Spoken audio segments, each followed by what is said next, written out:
Sokáig úgy voltam vele, hogy nem feltétlenül szeretnék gyereket, és ennek azért nagy része abból is adódott, hogy nem akartam úgy szülni, ahogy ugye így a köztudatban van, hogy fú, a szülés az borzasztó, és kórházi horrorsztorik is azért bőven megtaláltak, de aztán végül mégiscsak jött, amit jött az érzés, hogy akkor mégis szeretnék kisbabát, és akkor elkezdtem ugye kutakodni itt a lehetőségek iránt, meg úgy általában így utána nézni a dolgoknak, és akkor találkoztam először ezzel a fogalommal így, hogy természetes szülés. Az én fejemben is teljesen az volt ugye, hogy kórház, és akkor az az alap. És akkor hát megfogant a kisbabánk. Az első ultrahangot végző nőgyógyász mondta, hogy akkor a 12. heti ilyen genetikai ultrahangot, akkor az lesz a következő. És akkor igazából ők ajánlották, hogy nemrég nyílt a Budai Perinatális Központ, és hogy ott lehet ilyen formában szülni, ahogy én szeretnék, hogyha az otthonszülés nem opció, mert nekünk nem volt opció, hiszen a rendeletben ugye az van, hogy 20 percen belül kell kórháznak lenni, és nekünk ez így nincs. Akkor ugye elmentem ott ide a születésházba, elmentünk, és ott olyan közeg fogadott, ami azt gondoltam, és azt mondtam, hogy na itt szuper jól lehet szülni, és itt szeretnék szülni. Ott a bábák is, az egész bábai várandós gondozás nagyon jó volt. Tényleg egy háborítatlan 9 hónapom volt. Júliusra vártam a kislányomat, nagyon meleg volt. Mindig minden rendben volt, de nem annyira tűnt úgy, hogy akarna indulni, mert semmi nyoma, egy kószafájásom nem volt. És ugye azért, amikor a 40. hetet betöltöttem, akkor már én nem voltam annyira nyugiba, hiszen ugye a 41. hét után már nem tudtam volna ott szülni. És akkor szerintem ez is valahol egy fontos momentum volt, hogy ott még hétfőn délután, vagy egy este felé próbáltunk más alternatívát, hogy ne a területileg illetékes kórházba kelljen mennem. Felhívtunk egy magánkórházat, és ott is azt mondták, hogy hát, bár jöhetünk ide, nem biztos, hogy lesz hely, és tudnak fogadni, de ha megyünk, akkor is ugyanúgy indítani fogják, mert hogy ez a protokoll. És igazából ezen én nagyon meglepődtem, hogy azt gondoltam volna, hogy akkor egy magánkórházban lehet, hogy egy kicsit rugalmasabbak. Mindegy, akkor úgy voltunk vele, hogy akkor már igazából majdnem teljesen mindegy, hogy hol indítják. Jó, másnap akkor bementünk a kórházba, cuccokkal, semmit nem tudtam, hogy ott így mi hogy működik, mi hol van. És hát nem is nagyon segítettek ebben, hogy ez így máshogy legyen. És akkor az a baj, hogy innentől ilyen írtó paráztatás volt az egész. Tehát jött a nővérke, vagy nem tudom, ott a személyzet, és akkor megnézte, hát ez nem annyira jó. Jó. Akkor menjek át, megvizsgál a főorvos. Oké, megvizsgált. Egyébként ő szerintem még teljesen korrekt volt és rendes. Kérdezte, hogy akkor vagy indítják, vagy én mit szeretnék, hogy még akkor, ha rendben van az ultrahang is, akkor még várhatunk. És akkor mondtam, hogy hát szeretném azért, ha magától indulna, úgyhogy akkor vár. Jó, oké, rendben van, hogy akkor ugye ez volt kedden, hogy akkor ha rendben van az ultrahang is, akkor hazamehetek, jönni kell ugye a CTG-re, de hogy akkor péntekig, ha nem indul, akkor pénteken indítja. Akkor azért kicsit így örültem. És átmentem az ultrahangra, és ott az orvos, ő meg ennek pont az ellenkezője volt. Eleve a stílus, hogy na, miért nem akar még szülni? Így kezdte, amikor bementem, és akkor elkezdte nézni. Akkor ugye semmit nem mondott végig, csak diktálta a számokat az asszisztensnek, meg nem tudom, ott a szavakat, és akkor jó, hát ez már nagyon a végét járja, úgyhogy akkor ezt terhességet be kell fejezni. Így. Hát mondom, te jó ég. És akkor próbáltam kérdezni, hogy de miért? Most valami gond van, vagy hogy mi a baj, és akkor hát öreg a köldögzsinór, öreg a lepény, nem jó, úgyhogy ez most mit akar még itt tovább várni? És ott ez egy teljes megsemmisülés, és nem tudtam ez ellen már így. Most erre mit lehet mondani? Úgy mentem oda, hogy akkor próbálok tényleg kérdezni normálisan, nem úgy beleállni, hogy akkor most én itt a nem tudom milyen anya vagyok, aki megborítja a rendszert, és bla bla bla, tehát hogy ezek amit nyilván nem szeretnek, hogy én okosabb vagyok, de azért, tehát hogy valami tájékoztatás, normális hangnemben és információkat azért szerintem ez lenne ugye minimum.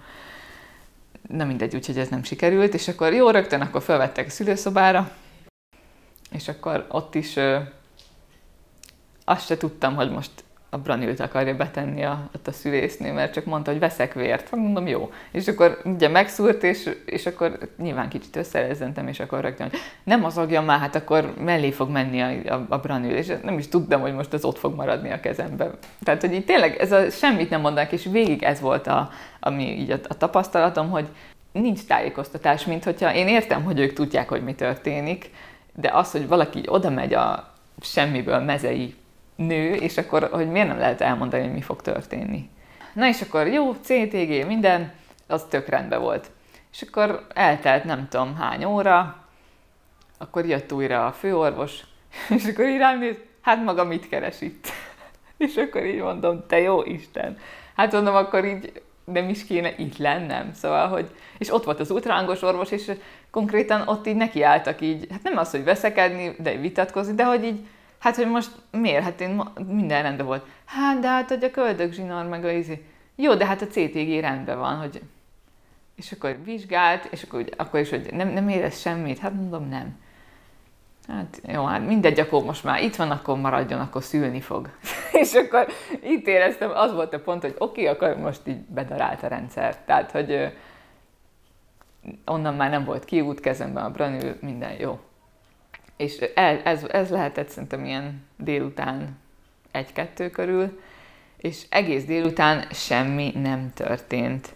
Jöttek 1 óra vagy másfél óránként CTG-re rátettek, ugye ilyen hosszú, nem tudom, 1 órát volt rajtam, vagy nem, elég hosszú időket, és akkor az végig jó volt, jöttek, mentek az emberek, jött valaki, megszült, elment, kész. Tehát, hogy ott ilyen óriási átjáróház volt, és ugye ide a férjem nem jöhetett be. 1-2 óra múlva akkor rákérdeztem, hogy akkor legalább ehetek, vagy ihatok. Nem, azt nem lehet, hát bármelyik pillanatban indíthatjuk. És akkor ott voltam, hogy reggel, mielőtt bementem a kórházba, ettem egy, nem tudom, kakaós csigát, vagy valamit, és persze aztán ittam titokba, meg ettem titokba, de most ez is milyen, hogy titokba kellett ennem. És akkor jó, ez ment egészen este ilyen 7-8-ig, és akkor ott lett elegem, és akkor kimentem ott a szülésznek, azt megkérdeztem, hogy egyébként én mindig szerintem tök normálisan, hogy fog ma még velem valami történni, mert hogy a férjem itt kint vár, vagy hogy akkor ma már nem. Persze, most már kicsit lejjebb ment a nagy hullám, úgyhogy akkor most már takarítják, ilyen boxok vannak ott, ilyen a szülőszobák, és akkor, hogy akkor most már lassan lehet jönni. És akkor az volt, hogy este olyan 10 órakor jött értem egy szülésznő, hogy na, akkor jöhetek. És akkor akkor férjem is bejöhetett, és akkor éjfélig újra nem történt semmi, és akkor jött az orvos, akkor megvizsgált, jó, még mindig semmi, oké, akkor kaptam egy ilyen infúziót, ami ez a sóoldatot, akkor egyébként attól egész jól lettem, és mármint, hogy így sokkal fittebbnek éreztem magam, és akkor hajnal 1-kor, na végre, akkor burokrepesztés, oxitocin indult, és de ott se történt igazából úgy semmi. Hát elkezdtem érezni valami minimális összehúzódásokat, de szerintem nem az igazi volt, szóval nem éreztem azt, hogy most akkor hogy most szülni fogok. Persze akkor erősödött, meg mindig emelték az adagot, de hogy így nem igazán. És ami egyébként tök jó volt, hogy békén hagytak ilyen szempontból, de valahol én úgy éreztem, hogy nekem lehet, hogy nem az lenne most ott a segítség, hogy békén hagynak, és azt mondják, hogy akkor üljél itt a székben, és akkor várjál. Szóval, hogy így annyi volt, hogy akkor próbálják meg nem mozogni, mert ugye az oxi miatt rátették rám tették a CTG-t is. Hát ugye 1,5 órát bírtam szerintem a székbe ülni, hogy akkor és akkor szóltam a szülésznőnek, hogy nekem ez így nem pályázó, nem tudok én itt most 10 órákat folyamatosan ülni, úgyhogy egyébként rendes volt, és akkor mondta, hogy akkor felállhatok, vagy néztük, hogy akkor hogy nem mozdul el, de hogy igazából semmi segítséget nem kaptam, hogy akkor mi az, ami esetleg segíthetne, hogy lejjebb jöjjön a baba, vagy bármi. És ugye továbbra se ehettem, csak szőlőcukrot, és akkor reggel megint jöttek, megvizsgáltak, nem nagyon történt semmi. És igazából ezt semmit nem mondtak. Hát ez még mindig nem jó. És ennyi volt. Tehát az, hogy most akkor mennyire tágultam, vagy nem tágultam, vagy mi történik, semmi. Akkor ugye műszakváltás volt, másik, akkor egy doktornő jött, és akkor ilyen 9-10 felé mondta, hogy hát ez így nem lesz jó, mert persze elkezdett esni ugye a baba szívhangja, nem vészesen, de azért már egyszer-egyszer igen, és akkor ez így nem lesz jó, ha így marad, akkor az műtét lesz. Na hát kösz. És akkor ez így biztos sokat segített. És ugye akkor a másik szülésznő is volt, akkor ő mondta, hogy próbálják lazítani, egy pár dolgot így mondott, de hát akkor már azért eléggé fáradt voltam, hogy már több mint 24 órája nem aludtam egyáltalán. Alig ettem. Folyamatosan ment az oxitocin, szóval, hogy ott azért már kezdtem így, már mentálisan is biztos, de arra nem emlékszem, arra emlékszem, hogy fizikailag már így nagyon elfáradni, meg így hát tényleg rosszul lenni. Na. De egyébként nagyon rendes volt így az a szülésznő, próbált segíteni, és közben azért tartottam a kapcsolatot így a BPK-s bábákkal is, és ő is akkor mondták, hogy próbáljak meg a zuhanyba esetleg, hogy zuhany alá menni, mert hogy az sokat szokott segíteni. És akkor azt megengedték, hogy akkor oda. Szóval egyébként volt ott labda is, minden, csak minden, ugye mivel volt folyamatosan az infúzió, akkor a tapancsok rajtam, azért így nagyon nehéz volt a mozgás. Már nem is tudom hány óra volt, akkor jöttek megint megvizsgálni, és akkor jó, hát nem történt semmi, akkor császármetszés. Jó. Hirtelen ugye ott termett egy rakat ember, azt sem tudom, hogy ki mit csinált. Eltoltak a műtőbe, és akkor, mint a filmekben, hogy hajoltam előre, hogy akkor szúrják ugye az érzéstelenítőt, és így bekopogtattak a műtő ablakán, hogy ne szúrjátok, ilyen nagy pánikba eséssel, mert hogy jön egy sürgős, és akkor őt kell előbbre menni, és akkor jó, lekászálódtam a műtőasztalról, visszatoltak a szülőszobára, és akkor ott nagyon rendes volt a szülésznő, mert a férjem oda már ugye újra nem jöhetett volna be, de ő valahogy ott elintézte, és akkor ott lehetett velem, úgyhogy még egy órát úgy vártam még, és akkor utána.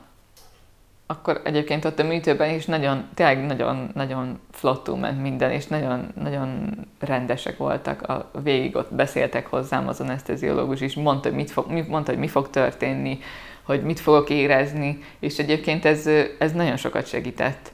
Úgyhogy az ott tényleg mondták, hogy akkor utána remegni fogok, fázni, minden, úgyhogy az úgy szerintem nagyon korrekt volt.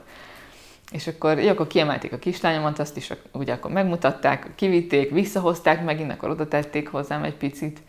Valahogy itt is így alap volt ez, hogy akkor apára tették, tehát akkor ugye szőrbőr kontakt volt, az is, hát azért mégis valami. És akkor utána is, hogy akkor ugye bekerültem ott az őrzőbe, ott is egy óra eltelt, és már hozták is. Úgyhogy szerencsére nem voltunk annyit így külön, ott rögtön az elején, de hát most nyilván én sem ezt szerettem volna, szóval, hogy azért ez így messze van a háborítatlanságtól, és minden megtörtént, amit nem szerettem volna, és ez azért úgy megviselt lelkileg, szóval igazából akkor, amikor így hazamentünk, akkor utána ettől azért egy picit így bezuhantam, hogy akkor így jaj, de szörnyű volt, meg igazából a kislányomat sajnáltam, hogy akkor most hogy neki így kellett megszületnie. És azért ez itt így az első, hát ilyen 5 hétre, azt hiszem, ha jól emlékszem, akkor az ugye eléggé rányomta a bélyeget. És akkor, ami nekem nagyon jót tett, az, hogy amikor hazamentünk, akkor a BPK-ból kijött egy bába hozzánk, és akkor ő is ott megnézte a szoptatást, meg akkor neki is így elmesélhettem, hogy mi volt, és ő azért segített, hogy mit csináljak a babával, és meg hogy fogjam, tehát hogy ott nagyon sokat segített, és egy 3 nap múlva tényleg meg is indult a tej, és azóta is nagy szopis a kislányom. Úgyhogy tényleg ennyit, hihetetlen, hogy ennyit számít az is, hogy mennyire segítenek, és csak egy mozdulat volt, amit változtatnom kellett igazából. Ez is valahol szomorú, hogy lehet, hogy sok anya azért nem tud szoptatni, mert hogy ezt a pici segítséget nem kapja meg, amire szüksége lenne. És hát utána a gyerekágy is így, tehát igazából ott mondom az első 5 hét az ilyen, hát úgy nem sírt sokat igazából a baba általában egy esténként, de akkor is ugye nem tudtam, hogy miért, és akkor bennem is folyamatosan az volt, hogy biztos megviselte a szülés, nyilván engem is megviselt, és akkor ezt úgy feltételeztem, és akkor emiatt így én is így feszült voltam. Akkor megint még egyszer kisírtam magam egy pár hét elteltével, és akkor valahogy az úgy segített, úgy elsimult ez az egész, és igazából a mai napig nem élem meg így traumának, szóval, hogy nem érzem, hogy úgy bántana a dolog, csak inkább az munkálkodik bennem, vagy az van bennem, hogy annyira bosszantó, hogy például lehet, hogyha ott kapok a vajudásnál segítséget, akkor nem így alakul, vagy hogyha az elején esetleg máshogy számolják a terminust, akkor ha még van ideje, el tudott volna indulni, vagy ha az ultrahangos orvos, vagy egy csomó ilyen ponton érzem azt, hogy egyszerűen valahogy lehet, hogy ki lehetett volna játszani a rendszert.